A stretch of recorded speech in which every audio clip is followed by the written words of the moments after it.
Hello दोस्तों, एक बार फिर से आप सभी का स्वागत है हमारे YouTube channel eager to learn पे।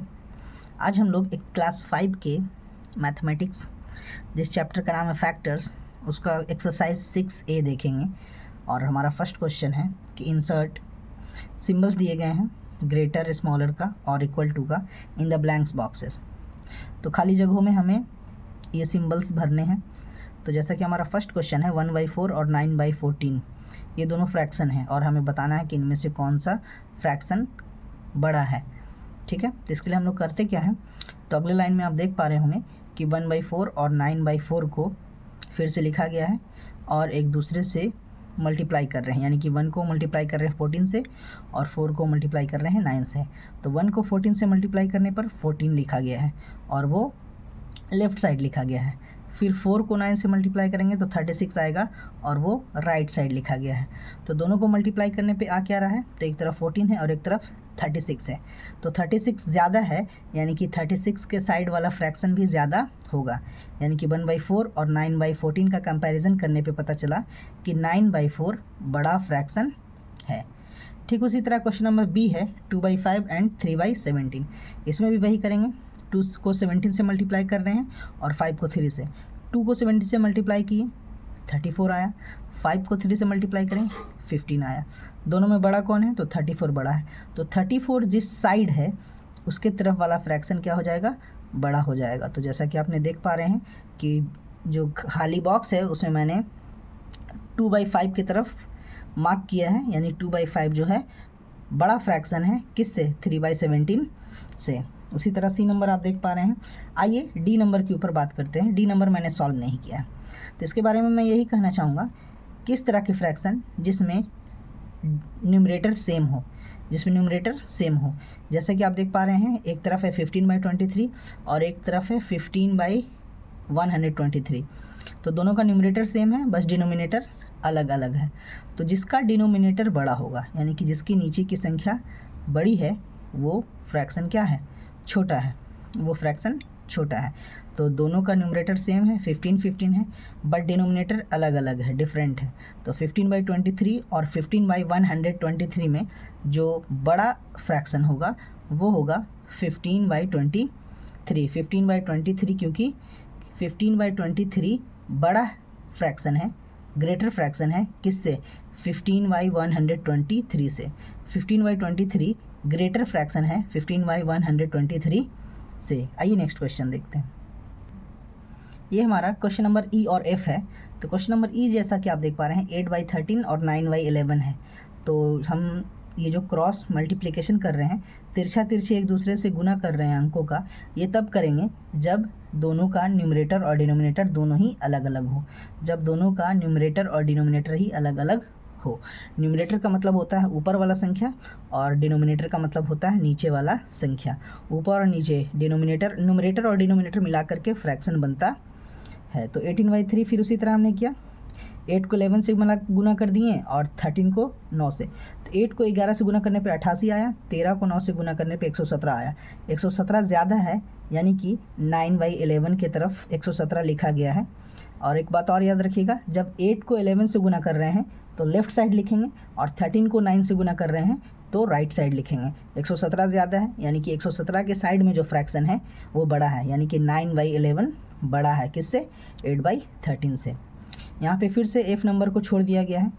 तो ये उसी कारण से छोड़ दिया गया है कि उसकी एफ़ नंबर में दोनों का न्यूमरेटर सेम है, 43/51 और 43/57। तो दोनों में 43 है, दोनों का न्यूमरेटर 43 है। तो डिनोमिनेटर से डिसाइड करेंगे कि कौन सा फ्रैक्शन बड़ा है। तो जब एक बड़ा पता चल जाएगा तो दूसरा ऑटोमेटिक है कि छोटा हो जाएगा। तो आइए देखते हैं। तो हमारा फर्स्ट है 43/51 और दूसरा है 43/57। तो इसको इस तरह से समझते हैं कि कैसे बड़ा छोटा है। अगर 43 रुपीज़ है और 51 लोगों में डिवाइड करना है, एक तरफ 43 रुपीज़ है, 57 लोगों में डिवाइड करना है, तो जिसमें ज़्यादा लोग हैं उनमें कम कम लोगों को हिस्सा मिलेगा। तो इसलिए 43/51 वाले लोगों को ज़्यादा अमाउंट मिल जाएगा। तो इस नज़रिए से देखा जाए तो 43/51 ग्रेटर फ्रैक्शन है, यानी कि 43/51 बड़ा फ्रैक्शन है 43/57 से। नेक्स्ट क्वेश्चन है जी नंबर और एच नंबर। तो इसमें वही किया गया है।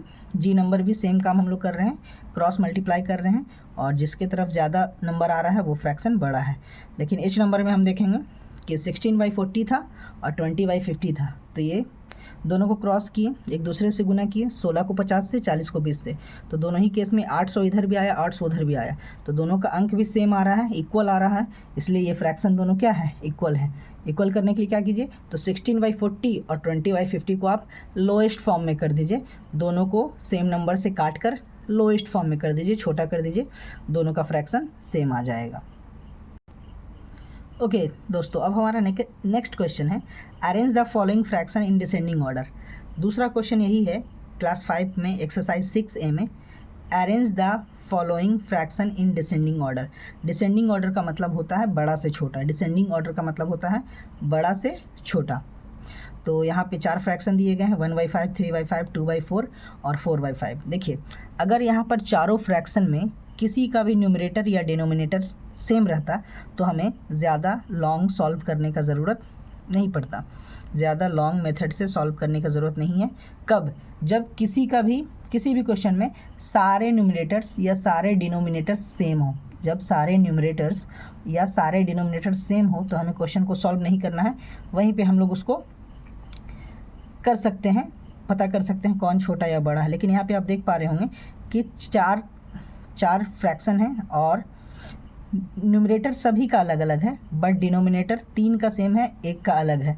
तो एक अलग होने के कारण हम क्या करेंगे, तो सारे डिनोमिनेटर का एलसीएम लेंगे। तो 5, 5, 4, 5 का एलसीएम लिया गया, 20 हो गया। 20 को अब क्या करेंगे, तो 1/5 लिखेंगे और 1/5 का 5 से डिवाइड करेंगे 20 को। तो 5 से 20 को डिवाइड करेंगे 4 बार में, तो अब 4 आ गया। तो 1 को भी 4 से मल्टीप्लाई करेंगे और 5 को भी 4 से मल्टीप्लाई करेंगे। 1 4 जा 4, 5 4 जा 20, 4/20 हो गया। सेकंड फ्रैक्शन लेंगे जो कि है 3/5। 3/5 में भी नीचे 5 है, यानी कि डिनोमिनेटर 5 है, 5 से ही डिवाइड करेंगे। किसको डिवाइड करेंगे, 3 सब के एलसीएम को। 3 सब का एलसीएम कौन है, 20 है। 20 को डिवाइड किए फिर 4 आया, फिर 3 गुने 4 कर दिए, 5 गुने 4 कर दिए, 3 चौके 12, 5 चौके 20। फिर अगला फ्रैक्शन है हमारा 2/4। 2/4 को वहाँ से लिए और 2/4 में डिनोमिनेटर 4 है, तो 4 से डिवाइड किए 20 को, तो 5 आया। तो 2 से 5 को मल्टीप्लाई कर दिए और 4 से भी 5 को मल्टीप्लाई कर देंगे, तो 2 5 जा 10, 4 5 जा 20। हमारा लास्ट फ्रैक्शन है 4/5। 4/5 में 5 फिर से डिनोमिनेटर है, डिनोमिनेटर से डिवाइड करेंगे किसको, एलसीएम को। एलसीएम कौन है, 20 है। तो 5 4 जा 20, 4 आया। तो इन दोनों फ्रैक्शन को 4 से गुना करेंगे, 4 गुने 4, 5 गुने 4, 4 चौके 16, 5 चौके 20। ये हमने क्यों किया, ये हम लोग इसलिए कर रहे हैं क्योंकि हमें सबका डिनोमिनेटर सेम करना है। सबका डिनोमिनेटर जब सेम हो जाएगा तो हमें कौन सा फ्रैक्शन बड़ा है, कौन सा फ्रैक्शन छोटा है, इसका पता चल जाएगा। तो अब देखिए, इन सब का डिनोमिनेटर सेम हो चुका है। 1/5 का फ्रैक्शन हम लोग लाए हैं 4/20, 3/5 का 12/20, 2/4 का 10/20, 4/5 का 16/20। सबका डिनोमिनेटर सेम है, तो जिसका न्यूमरेटर बड़ा है वो संख्या भी बड़ा है, वो फ्रैक्शन भी बड़ा है। तो सबसे बड़ा जो क्या है, सबसे बड़ा आप देख रहे होंगे न्यूमरेटर वाला कौन सा फ्रैक्शन है, तो सबसे बड़ा न्यूमरेटर वाला फ्रैक्शन है 16/20, 16/20। तो इसका नॉर्मल फ्रैक्शन क्या है, 4/5, यानी कि 4/5 सबसे बड़ा है। 16/20 से थोड़ा सा छोटा कौन है, 12/20। 12/20 का फ्रैक्शन क्या है, 3/5। उसके बाद 12/20 से थोड़ा छोटा कौन है, 10/20। तो 10/20 का फ्रैक्शन है 2/4 और सबसे छोटा फ्रैक्शन कौन है, 4/20। तो 4/20 का जो फ्रैक्शन होगा, 4/20 का जो नॉर्मल फ्रैक्शन है वो है 1/5। तो आप यहाँ पर आंसर में देख रहे हैं 4/5 पहले मैंने लिखा है, फिर ग्रेटर का साइन दिया है, 3/5 ग्रेटर, 2/4 फिर ग्रेटर, 1/5। यानी कि कहने का मतलब ये है कि जो सबसे पहले फ्रैक्शन लिखा गया है वो सबसे बड़ा है, उसके बाद वाला उससे छोटा है, उसके बाद वाला उससे छोटा है और सबसे लास्ट वाला जो है सबसे छोटा है। तो ये था कि अगर एक से ज़्यादा फ्रैक्शन दिए गए हों और उन सभी का न्यूमरेटर और डिनोमिनेटर अलग अलग हो तो उनको हम असेंडिंग ऑर्डर या डिसेंडिंग ऑर्डर में कैसे बदलते हैं। अगर सिर्फ 2 फ्रैक्शन रहेगा तो उसमें तो क्रॉस मल्टीप्लिकेशन करेंगे, तिरछा तिरछी गुना करेंगे तो पता चल जाएगा गुना करने के बाद कि कौन सा फ्रैक्शन बड़ा है या छोटा है। लेकिन जब फ्रैक्शन 2 से ज़्यादा हो जाते हैं तो आपको इस मेथड का यूज़ करना होगा, और ये था क्वेश्चन नंबर 2 का ए। आगे जितने भी क्वेश्चन हैं उन क्वेश्चन को मैं दिखा दूंगा, तरीका यही है, इसी तरीके से मैंने उसको सॉल्व किया है। ये देखिए, ये क्वेश्चन नंबर 2 का बी है। इसको मैं आपको एक्सप्लेन करके बोल कर नहीं बताऊंगा, तरीका वही है, बस क्वेश्चन मैं दोहरा सकता हूँ। 1/4 है, 6/8 है, 3/16 है और 1/2 है। फिर से हमने वही किया। डिनोमिनेटर आप देख पा रहे हैं सभी का अलग अलग है, और अगर एक का भी अलग रहता है तो आपको इस मेथड से जाना होगा, और अगर सभी डिनोमिनेटर या न्यूमरेटर सेम है तो आपको इस तरह से सॉल्व करने की ज़रूरत नहीं है। आइए सी नंबर और आगे देखते हैं। ये देख लीजिए, ये क्वेश्चन नंबर 2 का सी नंबर क्वेश्चन है और उसके नीचे डी नंबर क्वेश्चन है। आइए उसको भी दिखाता हूँ मैं। ओके, ये हमारा क्वेश्चन नंबर डी है जो कि आप देख पा रहे हैं। इसमें क्या था, जो मिक्स फ्रैक्शन दिया हुआ था, तो मिक्स फ्रैक्शन को हमें क्या करना होता है, इम्प्रॉपर फ्रैक्शन में बदल देते हैं। इम्प्रॉपर फ्रैक्शन का मतलब होता है जिसमें न्यूमरेटर बड़ा होता है डिनोमिनेटर से। तो जहाँ पर भी मिक्स फ्रैक्शन दिया हो तो हम लोग उसको करते क्या है, इम्प्रॉपर फ्रैक्शन में बदल देते हैं और उसके बाद नॉर्मली सॉल्व कर देते हैं। जिस तरह हमने ABC क्वेश्चन को सॉल्व किया है, सेम उसी मेथड से इसको सॉल्व करके हम लोग पता कर पाएंगे कि कौन सा फ्रैक्शन बड़ा है और कौन सा छोटा है। आइए क्वेश्चन नंबर 3 देखते हैं।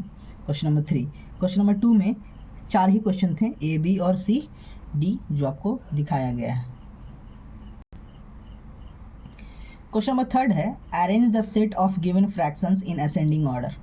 तो यहाँ पे हमें असेंडिंग ऑर्डर करना है, असेंडिंग ऑर्डर में दिए गए फ्रैक्शन को अरेंज करना है। तो जैसा कि हम लोग डिसेंडिंग ऑर्डर अभी तुरंत किया हम लोगों ने, तो डिसेंडिंग ऑर्डर में हम लोग कर क्या रहे थे, पहले बड़े फ्रैक्शन को लिखते थे, उसके बाद उससे छोटा, लास्ट में सबसे छोटा। यहाँ पर असेंडिंग में करेंगे कि सबसे पहले सबसे छोटे फ्रैक्शन को लिखेंगे, उसके बाद उससे बड़ा और लास्ट में सबसे बड़ा फ्रैक्शन लिखा जाएगा। तरीका हमारा सेम ही है। तो तरीका क्या है, तो यहाँ पर आप देख पा रहे हैं 3 फ्रैक्शन है, 1/3, 7/9 एंड 1/6। तीनों का न्यूमरेटर अलग अलग है और डिनोमिनेटर भी अलग अलग है। अगर तीनों में से एक का भी न्यूमरेटर डिनोमिनेटर अलग अलग हो जाता है तो हमें इस मेथड से जाना होगा। चलिए देखते हैं। तो 396 का एलसीएम लिया गया 18 है, 396 का एलसीएम लिया गया जो कि 18 आया, और फिर उसी तरह हम लोगों ने रूल को फॉलो किया है। 18 को बारी बारी से डिवाइड करेंगे, तो किससे करेंगे, तो पहला फ्रैक्शन है 1/3 तो 3 से करेंगे, दूसरा फ्रैक्शन है 7/9 तो 9 से करेंगे, तीसरा फ्रैक्शन है 1/6 तो 6 से करेंगे। तो पहला फ्रैक्शन 1/3 है, डिवाइड किया 18 को, 6 टाइम में डिवाइड हो गया। उसी तरह 1 को 6 से गुना कर दिए, 3 को भी 6 से गुना कर दिए, 1 6 जा 6, 3 6 जा 18। उसी तरह दूसरे फ्रैक्शन में किए, तीसरे फ्रैक्शन में किए। जब सभी का डिनोमिनेटर सेम हो गया तो हमें पता चल गया कि कौन सा फ्रैक्शन बड़ा है और कौन सा फ्रैक्शन छोटा है। जिसका देखिए तीनों का डिनोमिनेटर सेम है, तो जिसका न्यूमरेटर बड़ा होगा वो फ्रैक्शन बड़ा होगा। तो हमारा जो 3 फ्रैक्शन है 6/18, 14/18, 3/18, ये हमने कैसे किया ये आप जानते हैं। लेकिन 14/18 जो है, इसमें 14 सबसे बड़ा है, तो 14/18 का जो इधर फ्रैक्शन आप देख पा रहे हैं वो 7/9 है, यानी कि सबसे बड़ा फ्रैक्शन 7/9 है। तो इसे हम लास्ट में लिखेंगे क्योंकि हमें असेंडिंग ऑर्डर में अरेंज करना है। आइए क्वेश्चन नंबर 3 का आगे का क्वेश्चन देखते हैं। ये A नंबर था, चलिए BCD देखते हैं। ये रहा आपके सामने क्वेश्चन नंबर B, जिसमें फ्रैक्शन है 1/14, 3/7 और 1/2। आइए C नंबर में आपको दिखाता हूँ। ये रहा आपके सामने C नंबर क्वेश्चन, उसके बाद D नंबर दिखाया जाएगा। मेथड सबका सेम है, बस हमें करना ये था कि इसे असेंडिंग ऑर्डर में यहाँ पर फ्रैक्शन को अरेंज करना था। चलिए नेक्स्ट क्वेश्चन पे चलते हैं। ये क्वेश्चन नंबर D है। तो क्वेश्चन एक्सरसाइज 6A में इतने ही क्वेश्चन है। क्वेश्चन नंबर एक्सरसाइज 6A में क्वेश्चन नंबर 3D तक ही लास्ट क्वेश्चन है और ये आपका लास्ट क्वेश्चन है। तो आई होप कि आपको वीडियो पसंद आया हो। तो आप इस वीडियो को अगर आप पहली बार देख रहे हैं so please subscribe my channel, like my videos and share my videos with your friends. Thank you very much. See you in next video.